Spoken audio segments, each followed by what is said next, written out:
Again, the night my marriage finally cracked open didn't begin with a text message.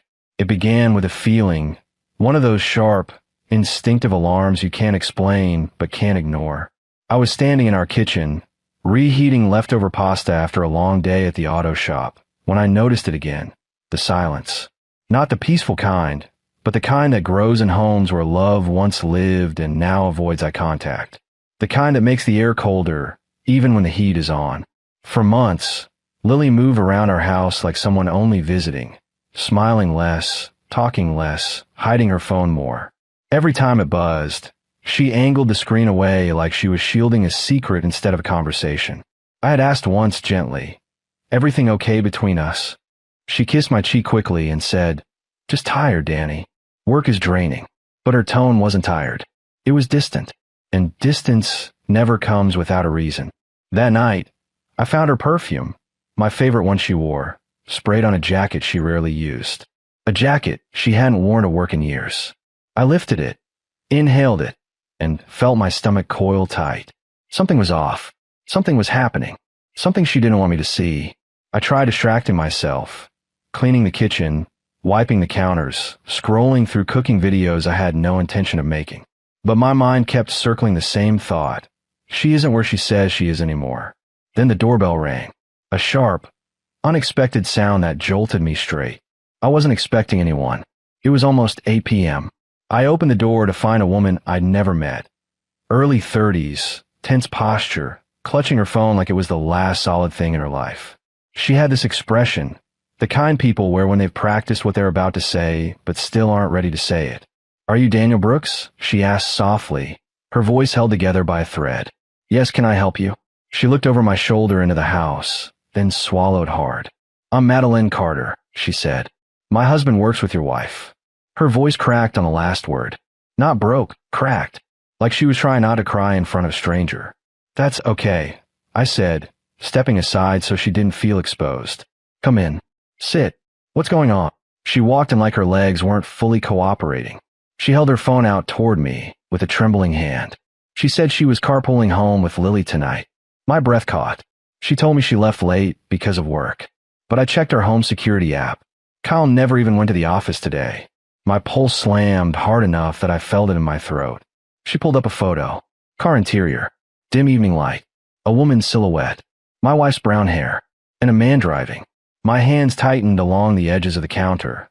Knuckles pale, jaw locked. Yet my voice came out calm. "Sit down," I whispered. "I need you to tell me everything." She sank into a dining chair, as though gravity was stronger under her. I poured her water because it felt like the only sane thing to do while my mind tore itself apart from the inside. Madeline wiped her eyes. I think they've been seeing each other for months. And I didn't know who to turn to, but you deserve to know. Months. Not days. Not a mistake. A choice. I felt something unfamiliar wash over me. Not anger. Not heartbreak. Clarity. If Lily and Kyle were together right now, it meant one thing. They trusted their lies more than they feared the damage of the truth. And that made revenge the most natural thing I'd ever considered. I took a slow breath, my heart steadying instead of racing. "Madeline," I said, pulling out a chair and sitting across from her, "you did the right thing coming here.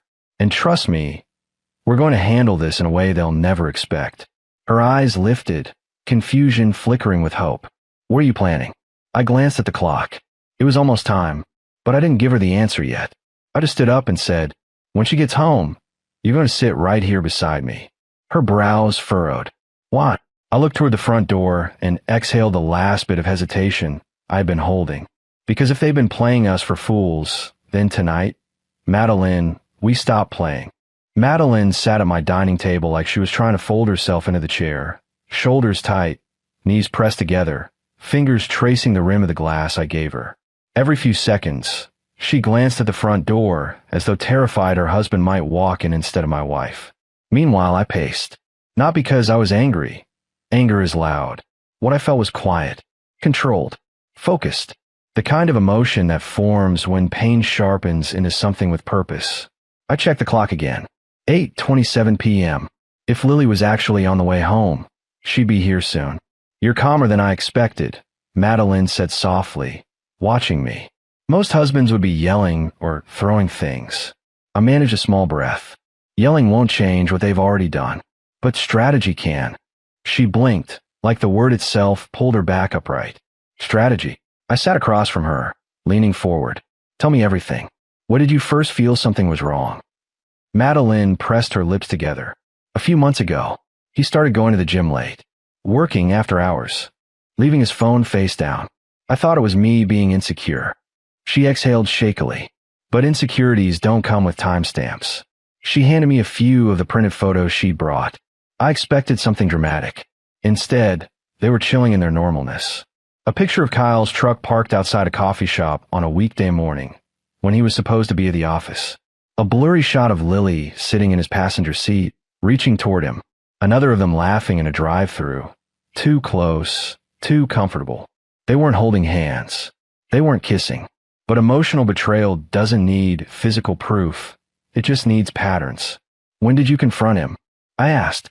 Last week. Her voice cracked. He said I was imagining things. He even made me feel guilty for snooping. I wanted to believe him. Tears filled her eyes. I shouldn't have. I shook my head gently. Don't blame yourself. Cheaters study innocence more than loyalty. She swallowed hard. What about you? Did you ever suspect? I hesitated. I had tried convincing myself everything was fine. That marriages hit phases.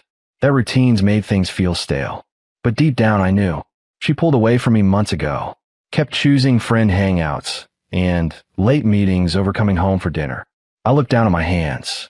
But every time I asked if she still loved me, she'd smile like she didn't even understand the question. Madeline wiped her eyes again. I'm sorry.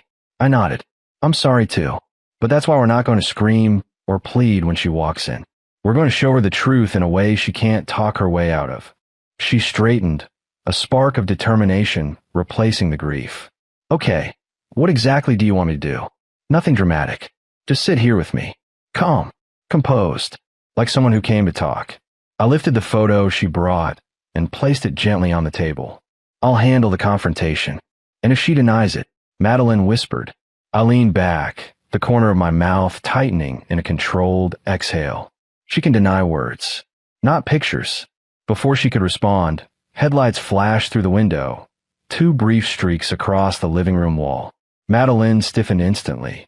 She's here, I murmured. I motioned for her to stay seated and walked toward the counter, grabbing my phone. I didn't need it for evidence. I needed it for timing. The front door unlocked, and I stepped back beside the table. Lily entered with a breezy voice. Danny, I'm home. Traffic was. Her sentence broke in half. Completely. Instantly. She saw Madeline. Her eyes widened. Her keys slipped from her fingers and clattered onto the hardwood floor. Her mouth parted as if words were supposed to come out, but nothing did. She looked from Madeline to me, to the photos on the table. Silence. Not the uncomfortable kind. The truth is finally here kind. I kept my voice level. Calm. Controlled. You're home earlier than usual. Lily swallowed hard. Why is she here? Madeline didn't speak. She didn't have to. She remained exactly as I asked. Still calm, hurting but composed. I stepped forward a little. She came to talk. Something about your coworker. Her husband. Remember him? Her gaze darted toward the photos like she physically couldn't stop herself. I don't know what this is, she said quickly. This looks like some kind of misunderstanding. A misunderstanding. I repeated. Then you won't mind helping us understand it. Her breath hitched, just slightly but enough. She pointed at one of the images. That's not what you think. Then what is it? I asked softly. When she didn't respond, I added, be specific. Her hands trembled. She stepped forward, then backward, then forward again, like her body couldn't decide whether to flee or fight. This is ridiculous, she finally said. Madeline, why would you come here? If you have a problem with Kyle, then go to him. Why involve my husband? Madeline's voice, when it finally came, was steady. Because your husband deserves the truth. The truth you've been hiding. Lily froze. Her eyes filled with something I hadn't seen in months, fear. I stepped closer, meeting her eyes. Where were you tonight, Lily? I told you, she whispered. Running late. Running late with who? She didn't answer. She didn't blink. She didn't breathe. And in that moment, I knew. She realized lying wasn't going to save her anymore. I pulled a chair out slowly, the sound scraping through the tense silence. Sit, I said quietly. We're not finished. She hesitated. Then, unsure what else to do, she lowered herself into the chair. What she didn't know, what she couldn't possibly predict, was that this wasn't the confrontation. This was only the setup for the revenge she never saw coming. Lily sat down slowly, her fingers gripping the edge of the chair like it was the only thing stopping her from falling apart. The dining room light cast a faint glow over her face, and for the first time in months, she wasn't hiding behind her phone, her excuses, or her rehearsed smiles. She was exposed and terrified. Madeline stayed quiet beside me, shoulders tense, but chin lifted, the way someone holds themselves when they've already cried enough and have nothing left except resolve. I took a seat across from Lily, folding my hands calmly on the table. Let's start with something simple, I said softly. What was the name of the coworker you were supposedly with tonight? Her pulse was visible at the base of her neck, fast, uneven. She swallowed. I said a coworker, but I didn't think you needed details. I do, now more than ever. I leaned forward slightly. Say the name. The air tightened. She hesitated too long. Far too long. And hesitation is always louder than confession. Finally she whispered, Kyle. Madeline closed her eyes, pain flickering across her expression like a lightning strike. Brief, but impossible to miss. Lily saw it, and the guilt hit her, sharp and sudden. Madeline, I didn't know. Don't, Madeline interrupted without raising her voice. Don't pretend you didn't know who he was married to. She stared down at her hands, ashamed. I lifted one of the photos. Is this you in his truck last Thursday? Her eyes glassed over. Danny, please. I'm asking a yes or no question. Silence. Then a slow, reluctant nod. I waited for her to speak, but she didn't. She couldn't. She was collapsing inward, piece by piece. But I wasn't going to let her hide in shame. Shame is still an escape. I wanted her to face clarity. Lily, I said, my tone calm. How long has this been going on? She opened her mouth, closed it, opened it again, then shook her head. I don't know. It wasn't supposed to be anything. We talked at work, then after work, and I felt understood again. Madeline stiffened. I inhaled slowly. Understood. I repeated quietly. You stopped talking to me. You shut me out. So you went to someone who made you feel something you didn't want to fix here. Lily wiped a tear that slid down her cheek. Danny, I didn't mean to hurt you. You did, I said simply. But that's not the entire truth. You didn't mean to get caught. Her breath trembled. She looked at me with pleading eyes, but I didn't feel the pull I used to. Something inside me had already detached. I want to fix this, she whispered. Madeline let out a soft, disbelieving laugh. Not mocking, heartbroken. I leaned back on my chair. If you wanted to fix this, you would have talked to me months ago. Instead, you created a world where I only existed when it was convenient. I know, she cried. I'm sorry. Her apology landed flat. Not because she didn't mean it, but because consequences had finally arrived, and she was only now realizing the weight of them. I folded the photos and placed them back on the table gently. You didn't come home late tonight because of traffic. You were with him. Her eyes lowered. I made a mistake. No, I corrected. A mistake is a moment. This was a series of choices. Repeated ones. Madeline exhaled sharply, nodding. They think we're fools. I lifted my gaze to Lily. You know what's worse than the betrayal? She looked up, tears streaming. What? The fact that you let me wonder what was wrong with me instead of telling me you were drifting away. I felt my voice tighten. You let me question myself for months while you found comfort somewhere else. Her face crumpled. Good. Not out of cruelty, but because truth should change a person. She reached across the table, fingers trembling. I still love you. I pulled my hand back gently, not harshly. Love isn't what you feel. It's what you choose. And you didn't choose me. Her shoulders shook as she tried to breathe. Madeline suddenly spoke, voice steady. You should know. Kyle told me he felt guilty lying to you. He said you always spoke highly of your husband. Lily froze. She didn't deny it, and that silence told me everything. She had used my name in her emotional affair while I stayed loyal. That was the detail that hurt the most. I stood slowly, pushing my chair back. This conversation wasn't about begging, or blaming, or repairing something already broken. Lily looked up, confused. Then what was it about? Closure, I said.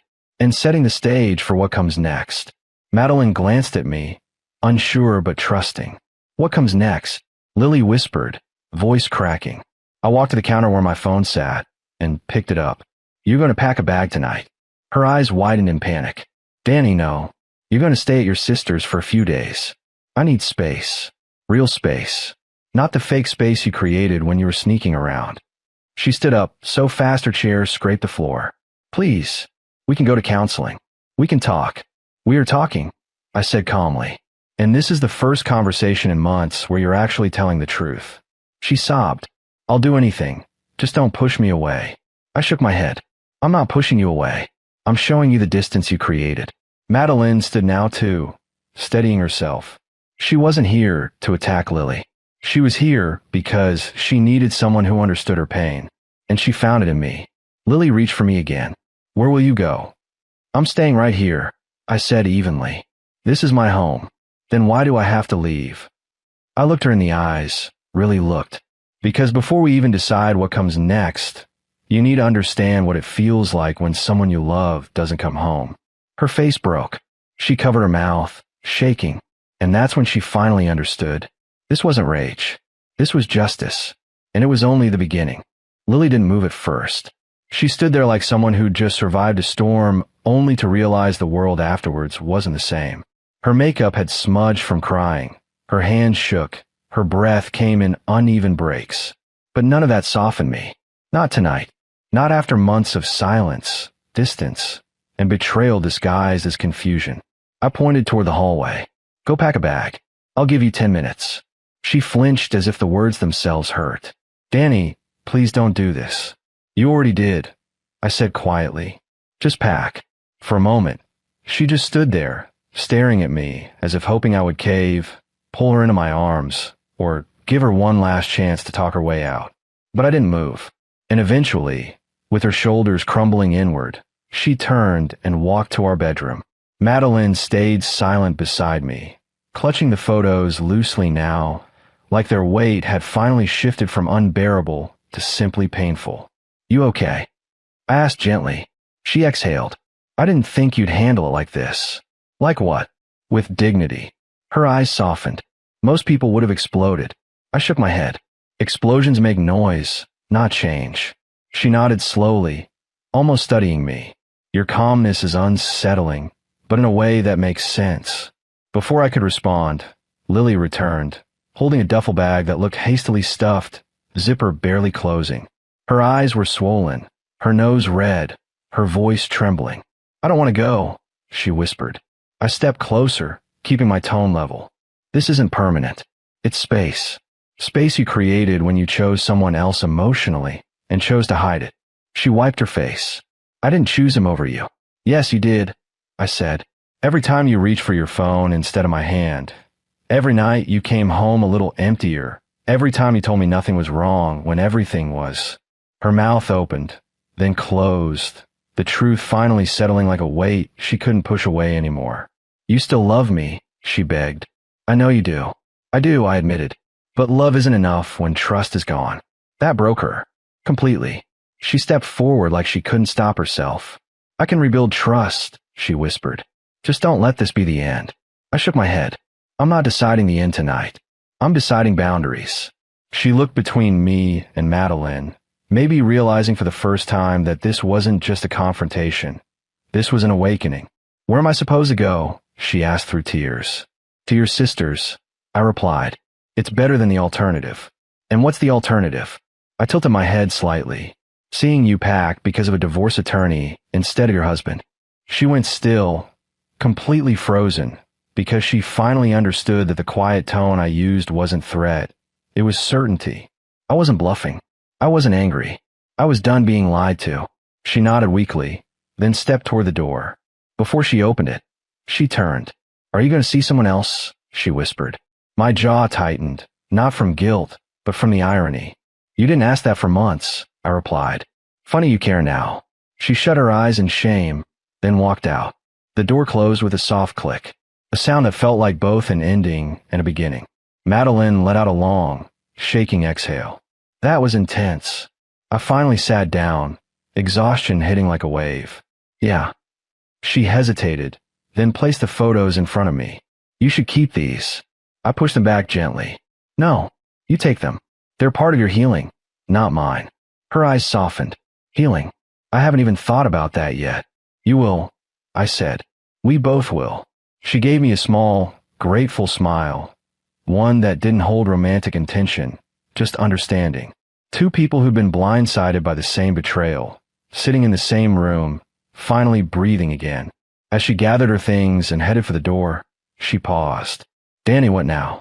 I looked toward the empty hallway where Lily had just disappeared minutes earlier. Now, I said quietly, now I rebuild a life where someone's presence doesn't make me feel replaced. Madeline nodded, tears forming. But this time, they weren't from heartbreak. They were from clarity. You're stronger than you think, she whispered. And with that, she left. The house felt different. Not broken. Not heavy. Just honest. And sometimes, honesty, no matter how painful, is the first step toward getting your life back.